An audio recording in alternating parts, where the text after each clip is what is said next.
어, 지금 우리가 팬데믹 시대라고 그러는데 대유행이라고 하는 말이죠. 그래서 개인은 물론 가정 또 사회와 교회가 제약을 받는 일이 상당히 많습니다. 어떤 많더니 보니까 코로나 백신 주사를 맞으며 의사한테 물어요. 내가 이 주사를 맞으면 어떤 유익이 있습니까? 그러고 물어보니까 많지. 첫째는 경찰이 너를 괴롭히지 않을 거고, 둘째는 너 식당에 마음대로 들어갈 수 있고, 그리고 또 학교에 가서도 공부할 수 있다. 그러니까 알고 보니까 건강에는 별로 도움이 안 되는 것 같은 그런 그 만평이었더라고요.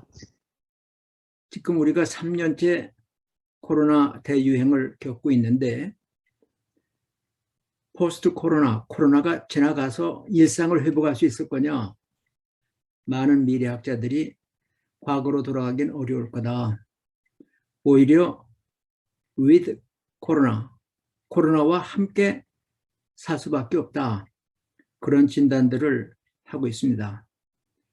우리는 이러한 시대에 포스트 코로나든지 또는 with 코로나가 아니라 비욘드 코로나를 뛰어넘는 이런 그 신앙의 장부들로 서야 할 것입니다. 여호수아서 3장에 가보면 여리고 백성들이 태평했어요. 이스라엘이 강 건너에 있었지만은 그 강을 건너리라고는 도저히 생각을 못했습니다. 봄에 저 위에 헬몬산에 있는 눈이 녹아서 큰 홍수가 나고 요단강 언덕에 넘칠 때니까 도저히 넘어올 수 없을 거라고 생각을 했는데, 여호수아의 인도하에 하나님의 섭리 가운데 그들은 요단강을 밟고 넘어갔습니다. 비욘드 졸단. 옛날 40년 전 그들의 조상들은 홍해 앞에서 주저하고 원망하고 낙심했었지만은 그 불신앙에 원망하는 사람들 다 죽고 나니까 광야 세대, 새로운 시대는 하나님의 말씀을 앞세우고 요단강에 복귀를 맨 제사장의 발이 잠기자 멀리 아담읍까지 강물이 몰러가서 마른 땅으로 건넜다고 했습니다. 우리도 지금 우리 앞에 놓여 있는 홍수진 요단강처럼 어려움이 많은 현실 속에서 이 현실에 주저하거나 또는 낙심하고 머물 것이 아니라 비욘드, 그 넘어, 참 홍수진 강을 밟고 넘어가듯이 코로나를 밟고 넘어가는 장부들이 되어야 하겠는데, 그러기 위해서는 우리가 바른 신학과 올바른 영성을 소유할 일이 필요합니다. 이 일에 대해서 우리가 같이 좀 의논해 보려고 그러는데, 우리가 첫째로 생각할 말은 코로나가 가져온 불편한 진실이 있습니다. 탐 S. 레이너 박사, 이분은 교회 성장 전문가입니다. 이분이 크리스천 포스트라고 하는 최근 회에서 2022년 교회들이 마주하게 될 불편한 진실들 그리고 다가올 도전들에 대해서 9가지로 말하는 중에 우리가 눈여겨보아야 할 것은, 첫째, 전도가 우리 사역의 우선이 될 것이다 얘기를 했습니다. 지금은 전도하는 것이 굉장히 어렵습니다. 사람을 만나려고 하더라도 서로 피해요. 모임에 오라고 해도 내가 혹시 남에게 그 피해를 줄까 봐, 또는 다른 사람에게서 내가 피해를 받을까 봐 모임에도 잘 안 가고, 또 1대1 만남에도 굉장히 꺼려지는 게 사실입니다. 이렇게 그 전도하는 일도 어려워지고 또 교회 나가는 것도 마음대로 나갈 수가 없어요. 내가 서울의 어느 큰 교회를 그 인터넷으로 찾아보니까 교인 출입증이라는 게 있더라고. 그래서 그게 뭔가 하고 들어가 보니까 교인들이 예배당에 와서 예배드리기 위해서는 교족부에 있는 이름, 주소, 전화번호를 기초로 해서 교인 출입증을 만들어 드립니다. 주사를 맞았고 그 다음에 음성이라고 하는 것이 확인된 분들에게만 이 교인 출입증을 주는데, 이것은 혹시 우리 교회 안에서 확진자가 나왔을 경우에 질병관리청에서 여러분의 가정으로 편지를 보낸다든지 전화로 연락할 수 있는 정보 공유가 되는 것을 인지하시기 바랍니다. 그러니까 교회 들어가는 것까지도 교회 출입증이 있어야 들어가고, 옛날에는 여행 중에 눈에 보이는 교회 들어갈 수도 있고, 지금은 아무나 아무 교회 들어갈 수가 없어요. 교인 출입증에서 그 교회 등록되어 있는 교족부가 있는 사람에 한해서 주사 맞고 음성인 사람에게 교인 출입증을, 이런 일들이 전도에도 굉장히 방해가 됩니다. 그래서 2022년 코로나가 어느 만큼 이제 대유행이 되고 그 다음에 일상이 되었다고 생각할 때 교회들은 전도하는 사역에 우선권을 줄 것이다. 그래서 지금 한국의 교회 신자가 200만 명이 출석을 안 하고 있다고 그래요. 물론 집에서 온라인으로 예배드리는 사람이 있는지 모르지만은 출석 교인들이 200만이나 줄었는데, 그 주은 신자들을 찾아가는 건 물론이고 그동안에 감소됐던 교세를 회복하기 위해서 전도가 우선이 될 것이다. 그 다음에 2022년에는 교단 지원이 감소할 것이다.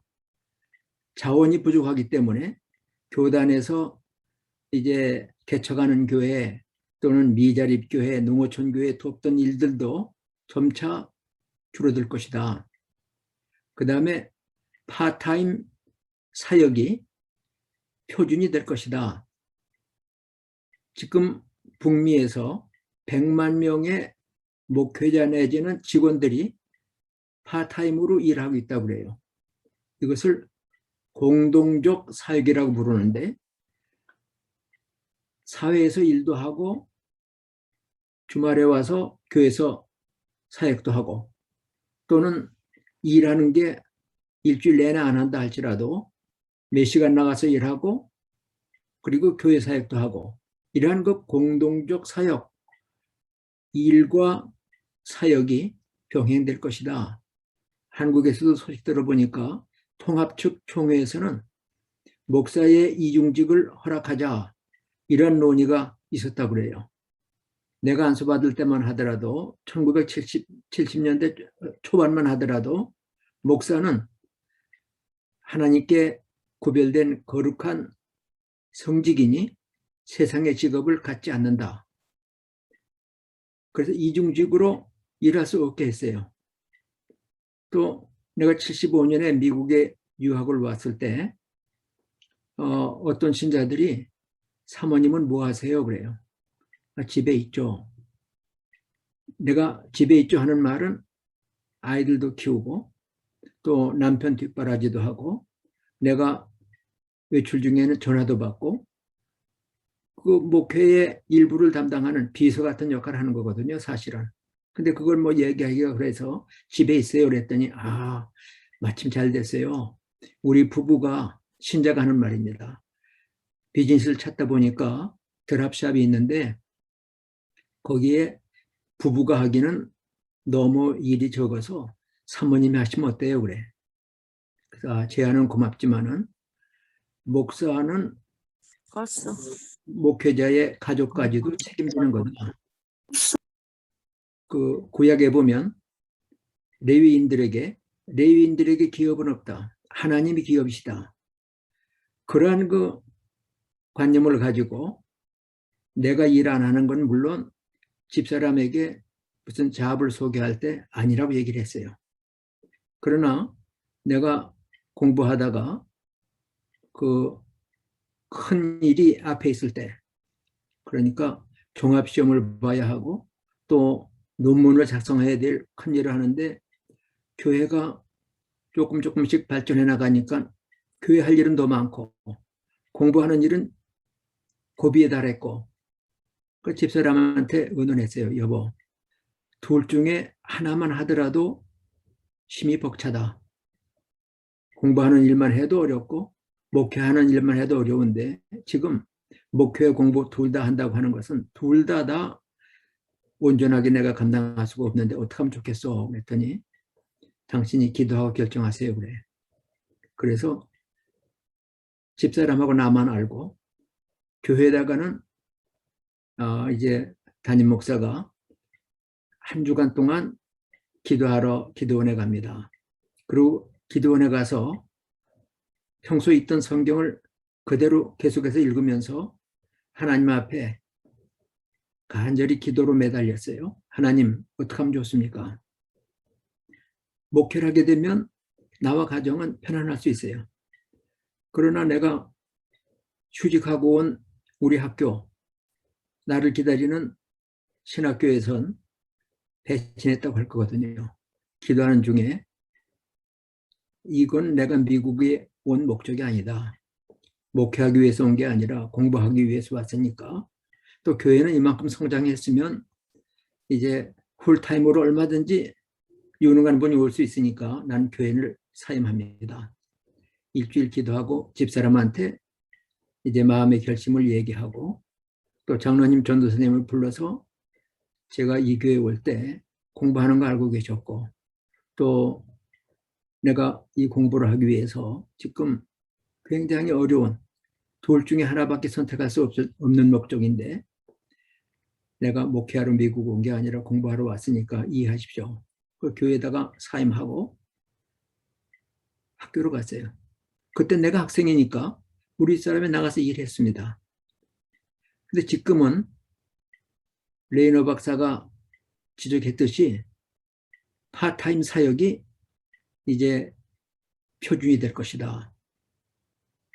그만큼 그 교회에 하는 일들이 목회자를 서포트하기에 재정적으로도 부족하고 또 지금 이제 뭐 매일 교회 나가서 하는 게 아니라 온라인으로도 할 수 있기 때문에 파타임의 가능성은 얼마든지 있습니다. 그리고 그 레이너 박사가 그 2022년에 우리가 그 마주하게 될 현실 속에서 미주에서 15,000교회가 2022년에 금년에 폐쇄가 되든지 입양하든지 둘 중에 하나를 선택해야 될 것이다. 도저히 신자들은 안 모이고 또 교회 유지나 또는 목회자 생활비 지급이 어려워지니까 교회 문을 닫든지 입양, 다른 교회하고 합하는 거예요. 이런 선택을 해야 될 것이다. 그 다음에 2022년에는 목회자 부족 현상이 나타날 거다.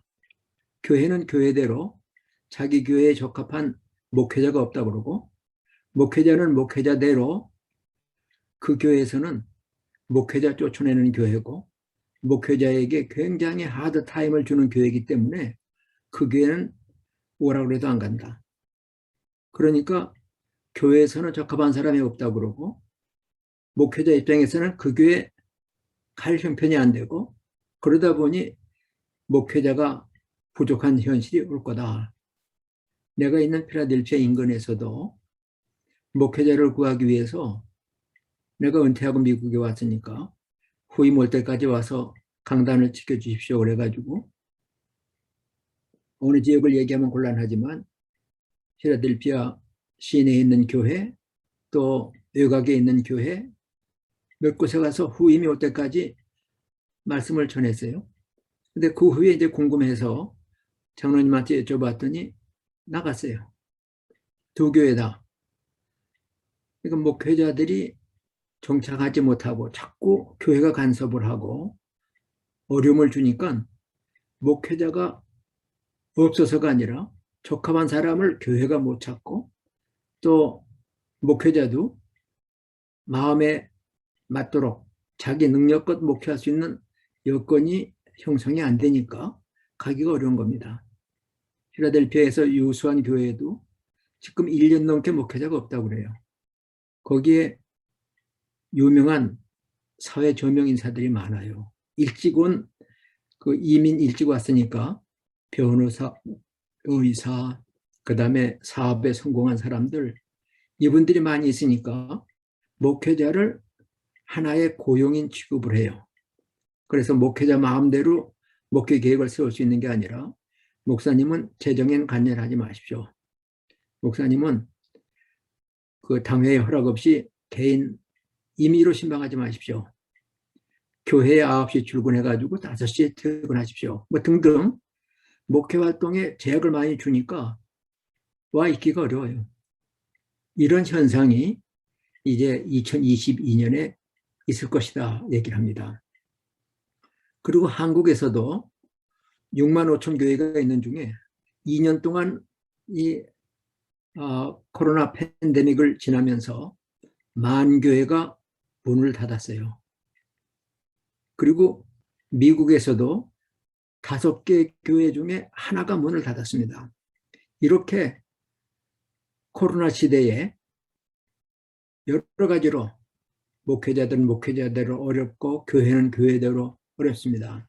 이런 때일수록 바른 신학을 정립하고 영성 목회에 임하는 올바른 목회자가 되어야 하나님께서 쓰시고 또 그런 분들을 초대한 교회가 부흥하게 될 텐데, 바른 신학의 정립을 해야 될 필요는 현재 너무나 많은 거짓 선지자가 있기 때문입니다. 요한일서 4장 1절에 보면 사랑하는 자들아 영을 다 믿지 말고 오직 영들이 하나님께 속하였나 분별하라. 많은 거짓 선지자가 세상에 나왔습니다. 거짓 선지자들이 많이 나왔어요. 그래가지고는 내가 직통계시를 받았다. 또는 내가 재림 예수다. 또 나를 따르는 자는 온 세상에 임할 대환란에서 면제를 받는다. 뭐 등등 달콤한 이야기로 성경을 왜곡해서 신자들을 미혹합니다. 그렇기 때문에 바른 신학을 세울 필요가 있어요. 또 목회자 문제만이 아니라 신자들도 때가 이르리니 디모데후서 4장 3절 4절에 보면 사람이 바른 교훈을 받지 아니하며 성경 말씀을 그대로 받으려고 안 해요. 귀가 가려워서 자기의 사욕을 따를 스승을 많이 두고 또 그 귀를 진리에서 돌이켜 허탄한 이야기를 따르리라. 내가 목회를 받을 때, 목사 안수를 받을 때 가까운 어느 장로님이 나한테 얘기를 해요. 이제 목사님 되시는데 제가 장로로 부탁할 게 있습니다. 그래. 아, 예, 뭡니까? 감사합니다. 그랬더니 목사님, 우리 평신도들이 일주일 내내 죄 많은 세상에서 죄와 싸우며 참 어렵게 신앙생활 했습니다. 교회에 와서 안식하고 위로받길 원하는데 강대래 목사님이 회개하라. 그 얘기를 들을 때마다 오히려 더 마음이 무거워집니다. 그러니까 목사님, 이제 목사 되셔서 설교하게 되면 죄에 대한, 회개에 대한 이야기보다는 위로의 말씀을 좀 해주세요. 그 얘기를 해요. 이게 바로 바른 교훈을 회피하는, 진리에서 그 귀를 돌이키고 자기 사욕을 따를 스승을 많이 두는 이런 때이기 때문에 바른 신학을 가르치고 또 바른 목회자가 되어야 될 필요가 있습니다. 바른 신학, 다시 말하면 지적인 교사가 되어야 됩니다. 우리가 지적인 교사가 될 뿐만 아니라 영적인 지도자가 될 필요가 있는데, 우선 영적으로 아무리 훌륭해도 지식이 모자르면 전하는 일도 어렵고 또 바르게 분별하는 일도 어려울 겁니다. 오히려 영성만 추구하다가는 광신자가 될 수 있어요. 그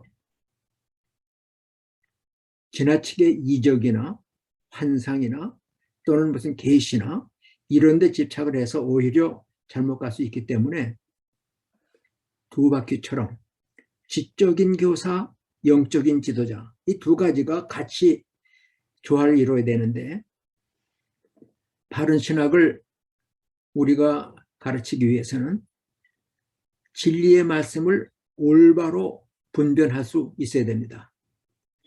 디모데후서 2장 15절에 보면 너는 진리의 말씀을 옳게 분별하며, 루터는 그렇게 얘기했어요. 성경은 성경이 해석한다 그랬어요. 한 성경에서는 이렇게 말하지만 다른 성경에서는 뭐라고 얘기하는가. 예를 들면 특히 여기 장로분들이 계신지 모르지만 또 그런 신학을 가지고 계신지 모르지만 내가 아는 어떤 분은 그렇게 얘기해요. 목회자, 장로교 목회자인데 부활은 한 번에 있습니다. 요한복음 5장에 보니까 무덤에 있는 자가 다 나의 목소리를 들을 때가 오나니 선한 일을 행한 자는 의의 부활로, 악을 행한 자는 심판의 부활로 나오리라. 그러니까 동시에 그걸 제너럴 레저렉션이라고 얘기해요. 동시에 부활한다. 그 요한복음에만 보면 그렇게 오해할 수가 있는데 진리의 말씀을 옳게 분별하라. 부활의 차례를 말하는 고린도전서 15장 23절에 보면 부활의 차례를 이렇게 말합니다. 먼저는 첫 열매인 그리스도요. 다음에는 그가 강림하실 때에 그에게 속한 자요.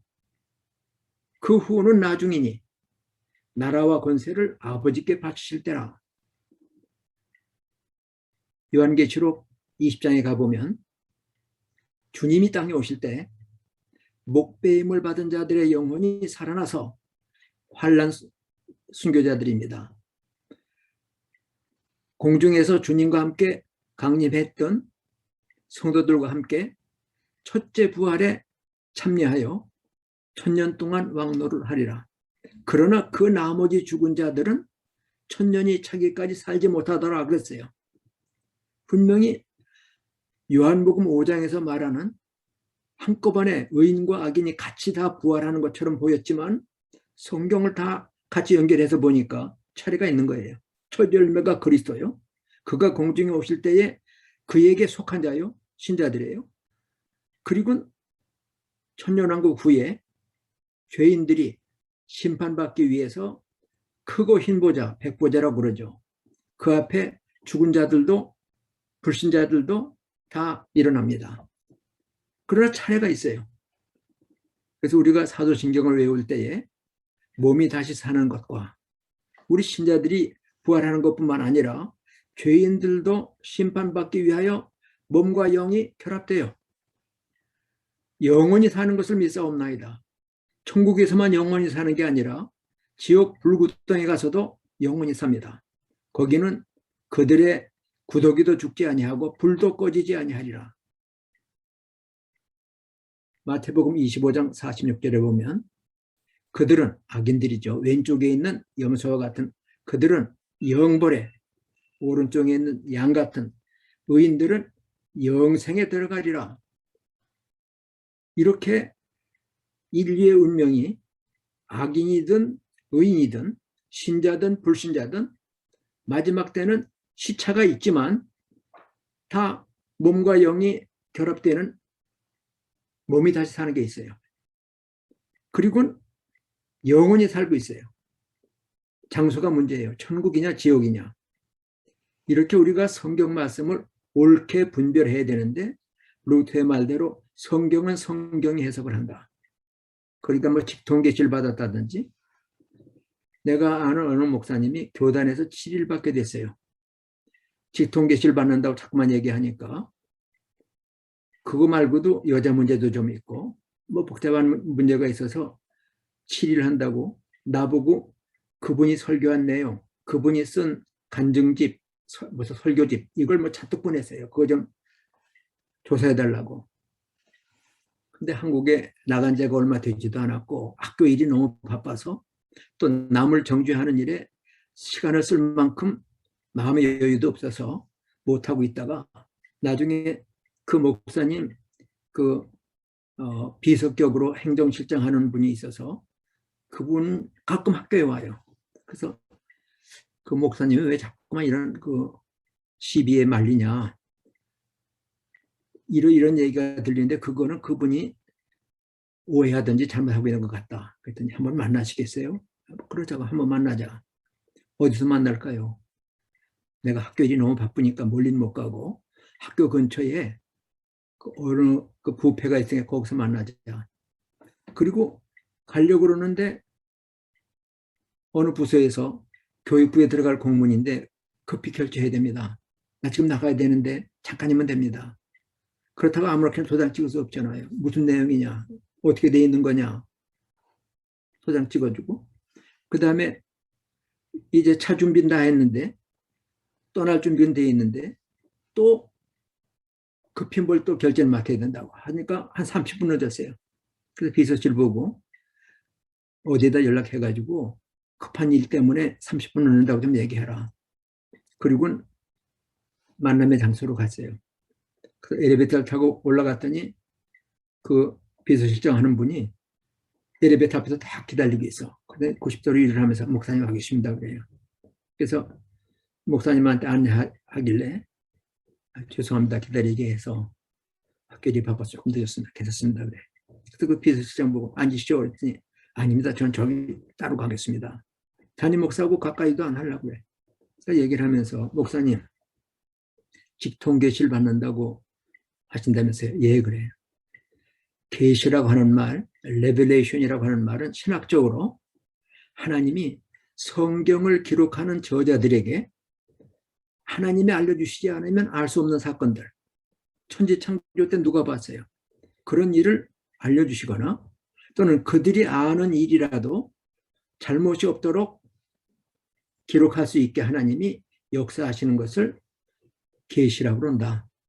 그게 바로 디모데후서 3장 16절에 모든 성경은 하나님의 감동으로 됐다고 얘기하는 그게 바로 계시인데 계시라고 하는 말이 uncover, 닫혀져 있던 것이 뚜껑이 열려서 여자가 면사포를 쓰고 있다가 면사포를 걷는 것처럼 uncover, 감춰진 비밀이 알려지는 그것을 계시라고 그러는데 이 계시는 성경이 기록됨으로 끝났다. 그 이후는 계시가 아니라 illumination, 즉 성경을 읽으면서 성령의 감동을 통해서 성경을 깨닫는 거다. 그러므로 계시를 받는 거 아니다 했더니 그건 몰랐어요 그래. 그러니까 신학을 했는데도 제대로 못 배웠는지 배웠는데도 기억을 못하는지 모르지만 직통 계시 받는다 그러고 문제가 많이 일어나니까 그 후에 일반 세상 법정에서 유죄 판결 받고 그 투옥됐어요. 그러니까 이 마지막 때에 진리의 말씀을 바로 분별하지 못하면 이단될 수 있어요. 문제를 일으킬 수 있어요. 바울 사도도 갈라디아서 1장 8절 9절에 다른 복음은 없다 그랬어요. 우리나 혹은 하늘로부터 온 천사라도 우리가 너에게 전한 복음 외에 다른 복음을 전하면 저주를 받을지어다. 우리가 전에 말하였거니와 내가 지금 다시 말하노니 만일 누구든지 너희가 받은 것 외에 다른 복음을 전하면 저주를 받을지어다. 다른 복음 없어요. 그런데 성경에서 자꾸만 벗어나려고 한다고요. 그러므로 우리는 바른 신학, 신학은 뭐예요? 성경에 나타나 있는 진리를 알기 쉽게 체계화한 게 신학이거든요. 그러니까 성경을 잘 알아야 돼요. 그리고 그걸 체계화시켜야 돼요. 바른 신학을 가지고 전해야 되는데 우리가 전한 복음 외에 다른 복음은 없다.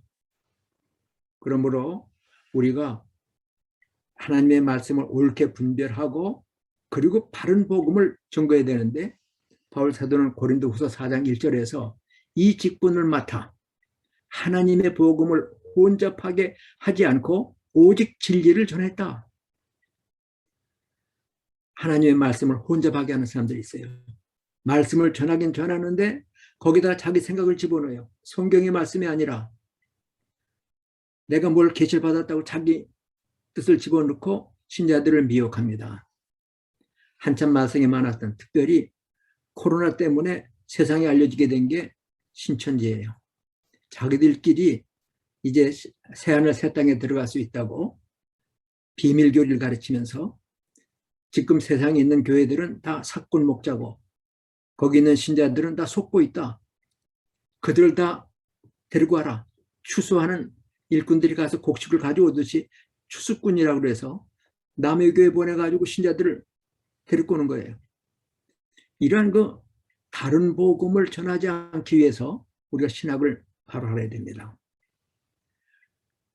그리고 신학을 바로 알아서 가르쳐야 될 이유는 이 성경을 기초로 해서 구원의 복음이 바로 전해지기 때문입니다.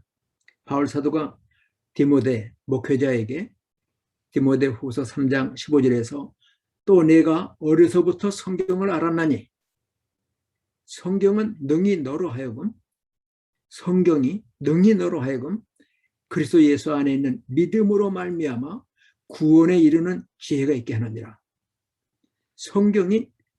성경을 읽고 듣고 배우는 사람에게 지혜가 있게 해요. 무슨 지혜? 그리스도 안에 있는 믿음으로 말미암아 구원을 얻게 하는 지혜가 성경을 통해서 주어져요. 그러므로 바른 신학을 가지고 성경 말씀을 바로 분별하면서 이 말씀을 혼잡시키지 않고 말씀을 바로 증거하기 위하여 바른 신학을 정립할 필요가 있습니다. 그리고 디모데후서 3장 16절에 보면 하나님의 사람으로 온전하게 하고 선한 일을 행하기에 온전하게 하려 함이라. 하나님의 사람, 목회자가 우선 사람이 되어야 됩니다. 옛날 그런 얘기들이 있었죠. 사람 인자 6개를 써놓고 이거 해석해봐라. 사람들이 해석을 못하고 끙끙 맬 때 훈장님이 사람이면 사람이라고 다 사람이냐? 사람다운 사람이라야 사람이지. 목회자가 먼저 사람이 돼야 돼요. 인격이 먼저 갖춰져야 돼요. 인격이 갖춰지지 않았기 때문에 사기꾼도 될 수 있고 호색한도 될 수 있고 자기 명예를 하나님 명예보다 더 높이려고 하는 이러한 잘못에 빠질 수가 있습니다. 그래서 온전한 인격을 가진 하나님의 사람이 되기 위해서 첫째로 구원의 확신이 있어야 됩니다. 내가 하나님의 은혜로 죄인의 괴수 같은 나였지만 예수 그리스도의 희생을 통해 속죄 제사를 통해 나 같은 죄인도 구원받았다.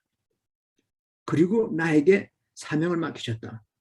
구원의 확신과 소명감, 나를 부르셨다고 하는 베드로 사도도 사도행전 15장 7절에서 나를 택하시면 이 복음을 전하게 하려 함이라.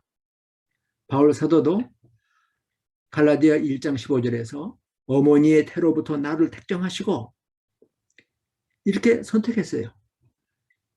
바울 사도는 고린도 교회 신자를 향해서 고린도에서 1장 17절에서 나를 택하신 것은 전도하기 위하여 복음을 전하기 위하여 나를 택하셨다.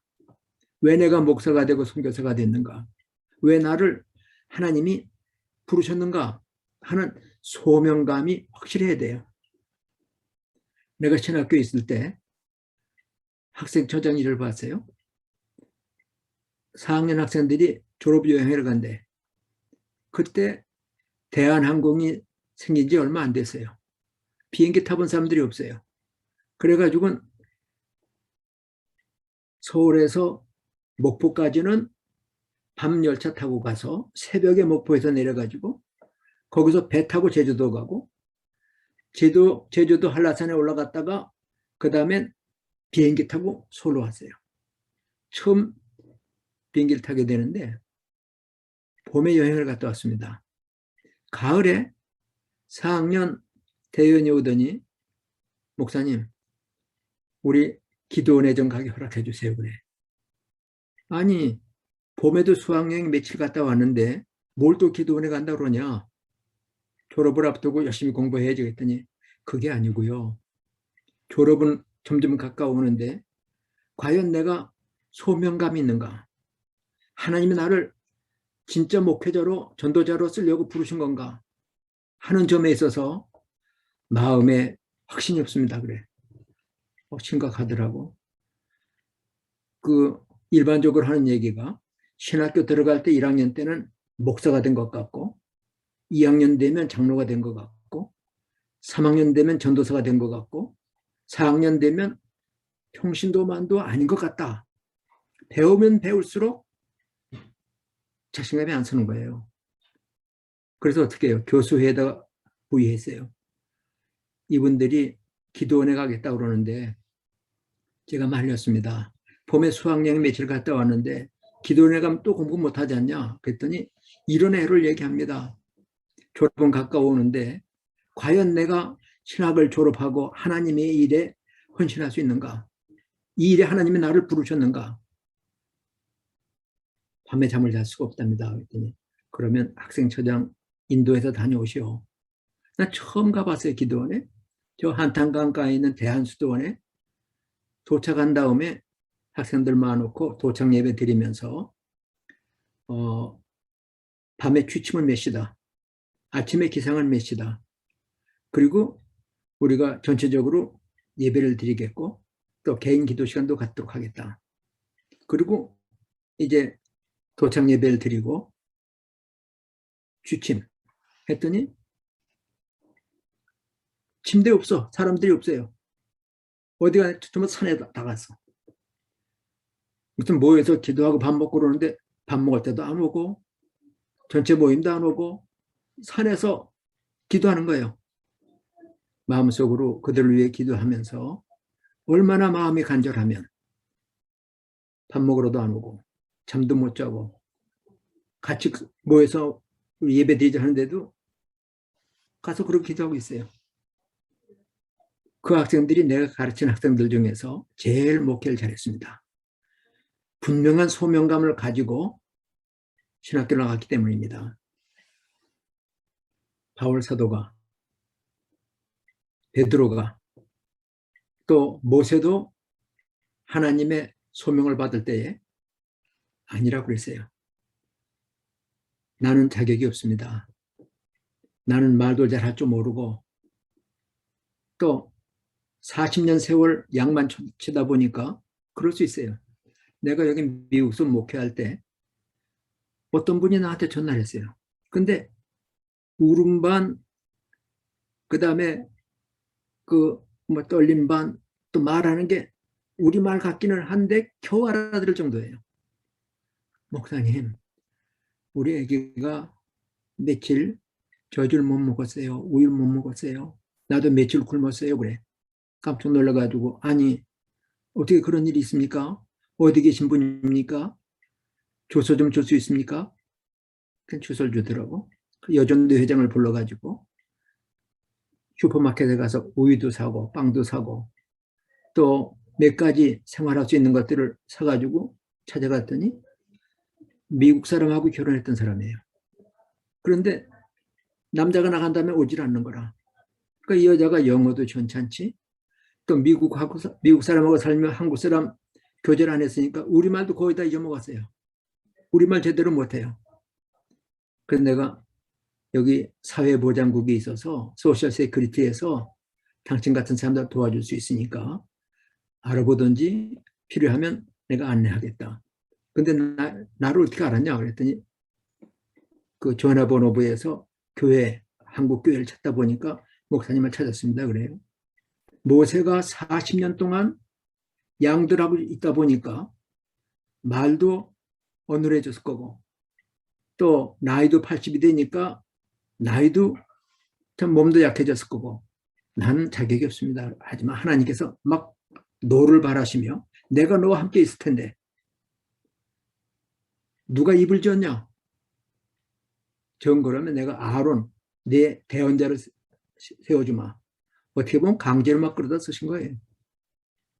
그러나 나를 부르셨다고 하는 확실한 소명이 있기 때문에 그는 40년 동안 거역하는 백성들을 이끌어가면서 거기 읽어보면 이 백성들이 얼마나 원망하는지 모세가 지가 하고 싶어서 했나요? 하나님이 강제로 막 밀어넣으신 건데 땅에 엎드려서 하나님 어째 나 혼자 이 짐을 지게 하십니까? 내가 이 백성을 낳았습니까? 내가 이 짐을 지기에는 너무나 어렵습니다. 여러분들도 목회하면서 그러한 탄식을 했는지 모르겠어요. 저도 미국서 목회하다 보니까 어려운 점이 한두 개가 아니더라고. 교회 회계 맡은 집사가 안 나와요. 그래서 아니 웬일인가. 그 전화 걸었더니 아유 목사님 죄송합니다. 교회 가려고 시동을 거는데 발동이 안 걸려가지고 못 나갔어요. 그래. 아 그러냐고. 80년대 초만 하더라도 그 점프 케이블이라고 하는 거 그 발동이 꺼지는 차 발동 켜주는 그런 그 케이블을 가지고 시동이 안 걸리는 차들을 도와주고 그랬던 거야. 아, 그런가 보다. 그 다음 주에 또 안 나와. 그 전화를 걸어가지고 아유, 무슨 일입니까? 오늘도 또 자동차가 시동이 안 걸렸어요. 그랬더니 목사님 죄송합니다. 그래. 아, 이게 무슨 일이 있구나. 찾아갔어요. 찾아갔더니 목사님 사실은 장로님하고 좀 안 좋은 일이 있어서 그 장로님 얼굴 보면 아, 은혜가 떨어져서 교회 갈 마음이 없습니다. 그래. 그래서 어떻게 해요? 알겠다고. 기도하고 와서 장로님을 만나서 장로님 아무개 집사가 몇 주째 안 나오는데 내가 만났더니 장로님하고 무슨 오해가 있는 것 같다. 그러니 장로님 한번 좀 찾아가서 만나보시고 오해가 있으면 푸시고 혹 잘못한 거 있으면 사과하시고 다시 좋은 관계로 회복이 돼서 교회 나오도록 하세요. 그랬더니 장로님 얼굴이 새빨개져. 그러면서 가만히 있더니 목사님 저 인간적으로는 그 사람 만나고 싶지 않습니다. 그러나 목사님이 부탁하시니까 만나겠습니다. 그래. 한편으로 고맙더라고. 근데 그 다음 주에도 그 사람 안 나오는데 장로님 안 봤다 안 해.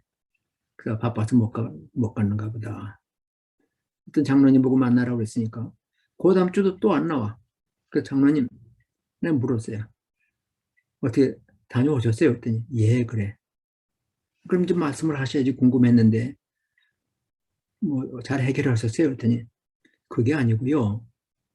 아 그럼 그게 아니면 뭡니까? 했더니 목사님이 설교에 자기를 쳐서 안 나온대. 나보고는 장로님하고 문제가 있다 그러더니 장로님이 가니까 목사가 설교 시간에 쳐서 안 나온대. 그럼 내 책임 얼마나 커요. 찾아갔어요. 전화 걸면 또 뭐라고 할까봐 그냥 찾아갔어요. 가게로 가서 집사님 장로님 편에 기부를 들으니까 나는 장로님하고 무슨 사업관계에서 문제가 있는 줄 알았는데 내가 설교에 뭘 마음에 실족이 되도록 잘못 말한 게 있는지 모르겠는데 무슨 일인지 말씀해 보세요. 전 기억이 안 납니다. 했더니 목사님 저 괴로우니까 찾아오지 마세요. 그래. 아니 무슨 일인지 얘기하시라고 그랬더니 뭐 기회가 되면 말씀드릴게요. 얘기를 안 해. 그러더니 목사님 제가 연락할 때까지는 오지 마세요. 그래. 오지 말랬는데 굳이 갈 수도 없고 그 다음에 전날 걸면서 집사님 어떻게 지내셨어요? 내일 주일인데 몇 번 했더니 목사님 제가 전화 걸기 전에 전화도 걸지 마세요. 그래. 야, 얼마나 마음이 안타까운지 모세 심경을 알겠더라고. 땅에 엎드려 기도하고 침대에 누웠는데 도저히 잠이 안 와요. 그냥 이리 뒹굴 저리 뒹굴하고 잠을 못 자니까 집사람이 왜 그러세요? 왜 잠 안 자요? 그래. 근데 그런 신자의 어떤 문제들을 괜히 얘기해서 또 마음을 상하게 할 것 같아가지고 아니야. 그리고 노는데 안마도 잠이 안 와. 2시인가 3시가 됐는데 교회 가서 기도해야 되겠다. 그리고는 교회 가려고 생각했더니 면허증도 꺼내야 되고 차 열쇠도 꺼내야 되고 옷도 입어야 되고 불을 켜면 집사람 깰 거고 캄캄한 데 그거 찾으려니까 그것도 쉽지가 않고 그래 누워있다가 그래도 잠이 안 오니까 하나님 앞에 쏟아놔야지 마음을. 그리고는 더듬더듬 찾아서 입구 밖에 나가는데 또 마음속에는 고요한 밤인데 부르릉 차 소리 때문에 누가 또 동네 사람 깨면 어떡하나. 그런 걱정 가운데 차 시동을 걸고 그때 미국 교회를 빌렸을 때예요. 교회 가서 열쇠가 있으니까 열고 그 사람이 앉았던 의자에 손을 얹고 옛날 부흥사 목사님들이 그런 말씀하셨어요. 신자가 앉았던 자리에 그 신자 안 오면 마귀가 와서 앉는다. 그런 말도 있어요. 그래서 그 자리에 그가 앉았던 의자에 손을 얹고 하나님 아무개 집사 어떻게 된 겁니까? 이 사람 왜 안 나옵니까? 무슨 일입니까? 기도하곤 의자에 앉아 기도할 수가 없어요. 그 복도에 모세가 땅에 엎드렸던 것처럼 엎드려서 하나님 나의 허물이 뭡니까? 나의 잘못이 뭡니까? 저 사람이 왜 저렇게 마음이 멀어졌을까요? 이런 마음들이 목회하는 분들 누구나 있을 거예요 아마. 그래서 어떤 목사님이 한국에서 권사님들하고 신방을 가는데 언덕을 넘어가야 되는데 권사님들이 헛떡헛떡하니까 이 종자나무 밑에서 조금 숨 좀 돌리고 갑시다. 그리고 종자나무 밑에서 쉬는데 목사님이 이렇게 종자나무를 돌더니 쭈글쭈글 하는 얘기를 권사님이 들었어. 그 종자나무를 보더니 목사님이 야, 넌 목회도 안 하는데 왜 다 그렇게 썩었냐? 밑둥이 썩어서 구멍이 뻥 뚫렸어요. 그 얘기를 들은 적이 있기 때문에 어디 가서 그 나무, 그 목사님이 갔던 나무는 아니지만 어딜 갔더니 밑에 구멍이 다 썩어서 구멍이 난 나무가 있어요. 근데 사진 찍은 적도 있어요. 목회 참 어려운 일입니다. 애기 엄마가 애기 낳는 일도 목숨을 거는 일이지만 영혼을 거듭나게 하는 것, 이것도 역시 목숨을 거는 일이에요. 예수님이 그 일을 위해서 목숨을 바치셨고 베드로도 바울도 다 그 일 때문에 목숨을 바쳤습니다.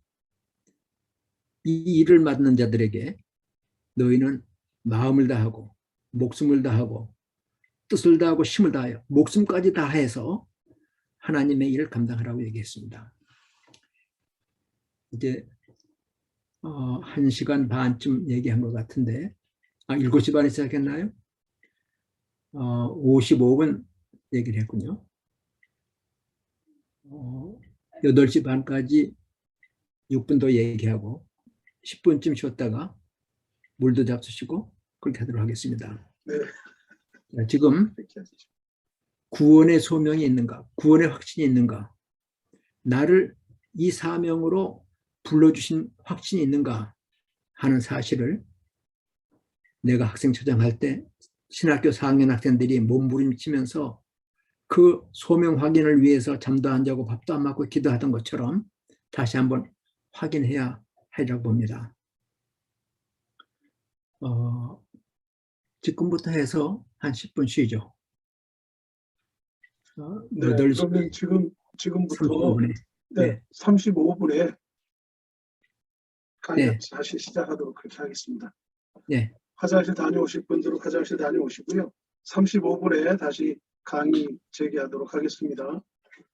또 그 어간에 덕담 나누시고 인사 나누실 분들은 또 인사 나누시죠.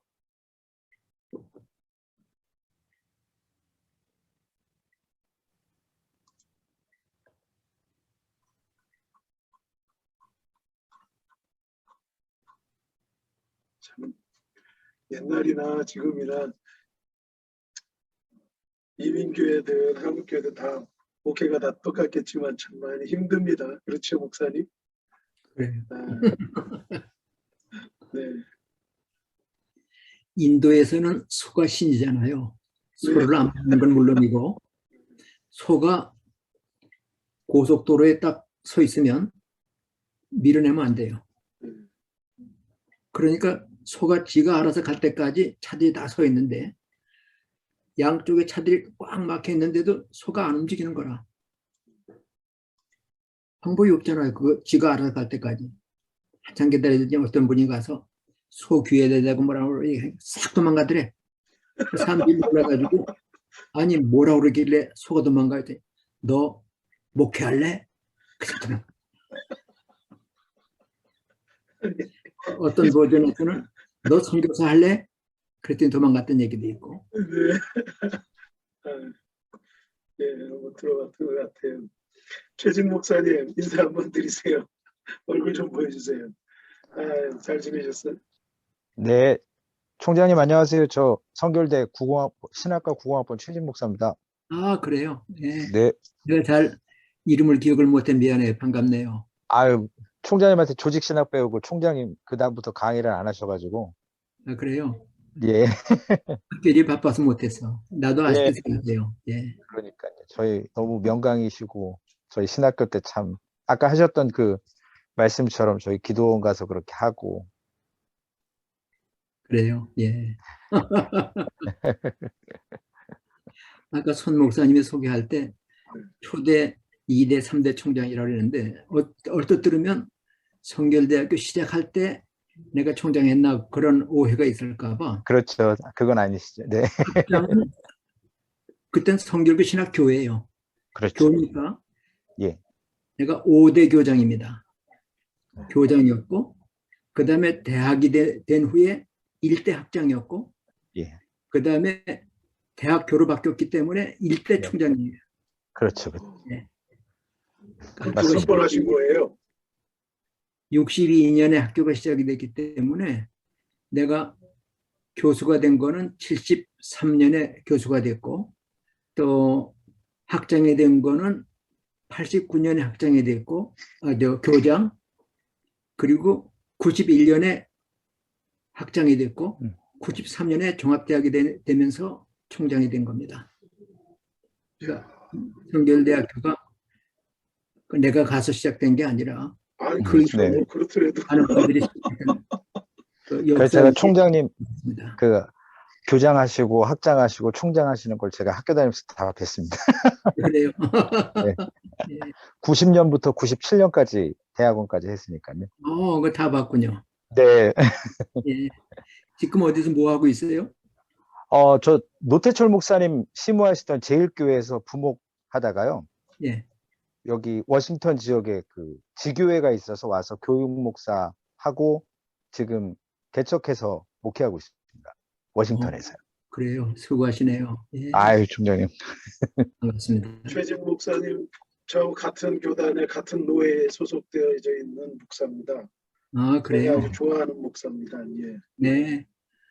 우리 저 성결교 신학교 출신들이 다 진실하고 우리 좋습니다. 학교의 교육 목표가 디모데후서 3장 17절이에요. 하나님의 사람으로 온전하게 하며 선한 일을 행하기에 온전하게 함이라.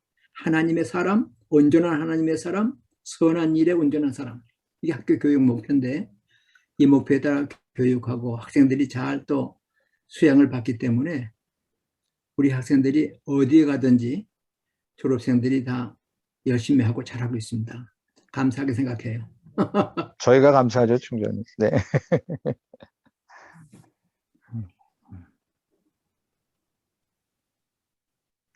네, 어간에 혹시 또 질문을 하시거나 궁금한 거 있으신 분들 이야기 지금 주셔도 됩니다. 이제 5분 정도 남았는데 제가 지난주인가요? 그 어떤 그 설문조사에서 보니까 한국 한인 이민교회도 1년 사이에 650개가 넘게 사라졌다는 이야기를 들었어요. 그래요. 지난 1년 동안에. 네. 그래서 참 많이 그 마음이 안타깝더라고요. 근데 오늘 또 총장님 그 말씀을 해주셔서 참 마음이 많이 울적합니다. 참. 네. 그러기에 더없이 아마 오늘 총장님 말씀이 우리에게 힘이 되고 또 필요한 말씀 또 메시지가 아닐까 생각이 드는데요. 좀 많은 분들이 들었으면 좋겠습니다. 근데 참 다들 총장님 말씀처럼 교회가 어려우니까 당장의 목사님들의 가정이 어려워지는 거예요. 맞아요. 그런 부분이 참 많이 안타깝습니다. 네. 아마 여기 나오신 분들 중에서도 일하는 분들이 있을 거예요. 목사님이 일을 하든지 사모님이 어디 가서 일을 하든지 네. 네, 교회가 전적으로 부담을 못 하니까 나는 미국에서 두 곳에서 목회를 했어요. 맨 처음에 와가지고 뉴저지에서 목회를 했고, 네. 한국 가기 전까지는 필라델피아 외곽에서 목회를 했고, 네. 한국에 가서는 학교에서 은퇴한 다음에 집 근처에 있는 교회, 제자교회에서 또 목회를 했고, 그래서 미국에서 10년, 한국에서 5년 목회를 했는데, 하나님의 은혜로 나도 잡을 갖고 파타임으로 하질 않았고, 어떻게 보면 파타임은 파타임이죠. 공부하는 학생인데 날 보고 목회하라고 그랬으니까 목회도 하고 공부도 했지만, 그건 돈을 벌기 위해서 한 게 아니라 내가 공부하러 왔는데 교회가 강권해서 네. 신학교로 장로님하고 전도사님이 찾아와가지고 2시간이나 똑같은 얘기를 하더라고요. 목사님, 우리 교회 오셔서 목회 좀 해주십시오. 아니, 나는 목회하는 경험도 없고, 그리고 신학교에서 늘 그런 얘기를 했어요. 우리 최 목사도 그런 얘기 들었는지 모르지만은, 신학교 교수들이 이중직이 허락 안 되기 때문에 목회를 못하고 강의만 한다. 그러나 간접 목회라고 하는 이 사실은 내가 직접 목회는 안 하지만 여러분들이 배워서 나가서 목회하고 목회 승리한 소식을 전해줄 때에 간접으로 기쁨을 느끼게 되니까 여러분 목회 성공하세요 했는데, 미국에서 공부하는 동안에 장로님 목사님 그 전도사가 찾아와가지고 와서 목회해달래요. 난 목회해본 적도 없고 목회하러 온 것도 아니고 공부하러 왔습니다 했더니, 목사님 주일은 교회 가시죠? 주일은 교회 가죠. 우리 교회 오시면 안 돼요? 학교 안에 교회가 있는데 뭐 거기까지 갑니까? 목사님, 목사님이신데 주일날 설교하면 안 돼요? 안 되는 건 아니지만은 그 얘기를 2시간에서 2시간. 그러더니 말이 안 통하니까 맨 마지막에는 장로님이, 목사님, 우리가 독립교회를 안 오십니까? 목사님 소속 교단으로 우리가 가입하겠습니다. 그 얘기 듣고 나서는 얼마나 간절하면 저 얘기할까.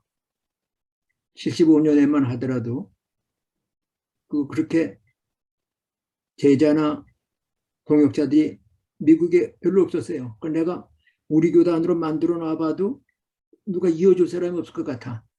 그래서 그 간절한 마음은 받고 알겠습니다. 차가 없으니까 누가 데리러 오면 가서 설교하고, 그리고는 다시 기숙사에 데려다 줘야 되는데 장로님이, 목사님 오늘 우리 집에서 식사 좀 하고 가실래요? 우리 된장국 끓일 거예요. 기숙사에 오면 뭐 감자 으깬 거나 또는 뭐 옥수수 알 삶아놓은 거 뭐 그런 걸 먹어야 되니까 된장찌개라니까 그렇게 하죠. 근데 목사님 저녁 시간까지 한 2시간쯤, 그때 2시에 남의 교회 빌릴 때니까 2시간, 3시간 여유가 있으니까, 목사님 아무개 신자가 몸이 아파서 지금 그 병원에 입원해야 되나 그러고 있는데 가서 좀 기도해 주실래요? 그 설교만 하라 그러더니 신방도 하게 되더라고. 그래서 그 공부해 가면서 목회를 했어요. 그리고 종합시험 보는 문제 때문에 교회 사임하고 가서 종합시험 통과된 다음에 필라델피아에 있는 교회에서 또 청하는 거예요. 그래서 내가 뉴저지에서 목회할 때는 그땐 내가 석사 공부하러 왔을 때고, 지금은 박사 논문 써야 될 때인데 시간적으로 곤란하고, 또 그때는 내가 혼자 와서 목회할 때고, 지금은 가족들이 다 왔기 때문에 그때처럼 내가 혼자 돌아다니며 밤늦게까지 뭐 1시, 2시까지, 옛날 뉴저지에서 목회할 때 1시, 2시까지 신자들이 그렇게 좋아해요. 금요일날 구역예배 모이면 끝나고 나서, 목사님 이 집 주인이 아무개 엄마가 냉면을 참 잘하는데 좀 잡수실래요? 난 저녁 먹고 나면 별로 간식을 안 하는데, 이 늦은 시간에 뭘 냉면이요? 뭐 참 맛있어요. 근데 가만히 보니까 내가 안 먹는다면 안 만들 것 같아. 거기 온 사람들이 먹고 싶어 하는 것 같아요. 그래요? 그럼 먹읍시다. 그럼 먹고 나면 11시, 12시 돼. 내일들 일 안 해요? 그러면 우리가 다 주인인데, 사장인데 종업원이 나가서 문 열면 돼. 걱정하지 마세요. 그러니까 금요일 저녁에 모이면 보통 1시, 2시까지 가. 그렇지 못한 사람은 예배 마치고 금방 집에 가지만 보통 1시, 2시까지 앉았어. 그리고 우리 교회에 있는 데서부터 한 2시간 반 떨어진 데 가서 사업하는 사람이 있어요. 그 사람이 금요일을 그렇게 기다린대. 금요일 날 이 구역 예배 때문에. 그러면 하는 말이, 목사님, 제 양복에 구멍이 많이 났어요. 운전하면서 담배 펴가지고 지금 담배 끊고 보니까 바지에 구멍 난 거 보면 부끄러워요. 그래. 그렇게 재밌게 목회했어요. 혼자니까 2시도 1시도 괜찮았는데 지금은 아니다. 우리 가족이 왔으니까 그렇게 못한다 해도, 아니 그래도 목사님 논문 쓸 동안만이라도 좀 도와주세요. 먼저 있던 교회 다 알아봤어요. 해가며 얼마나 붙잡는지. 그래서 거기 붙잡혀가지고 논문 한 2, 3년에 쓸 줄 알았는데 5년 걸렸어. 그래가지고 5년 그 목회 또 했다고요. 그러니까 내가 원해서 그 목회지 한 건 아니지만 하나님의 붙들림에 의해서 하다 보니까 한국 가서 얼마나 감사한지, 목회자들을 키우는 교수로 또는 목회자를 키우는 학교의 장으로 목회 경력이 있었다고 하는 것 때문에 굉장한 도움이 됐고, 또 실질적으로 더 그 목회자들의 영성과 실력 배양을 위해서 좀 노력할 수 있지 않았나 하는 생각을 합니다. 재미있게 하셨네요. 네.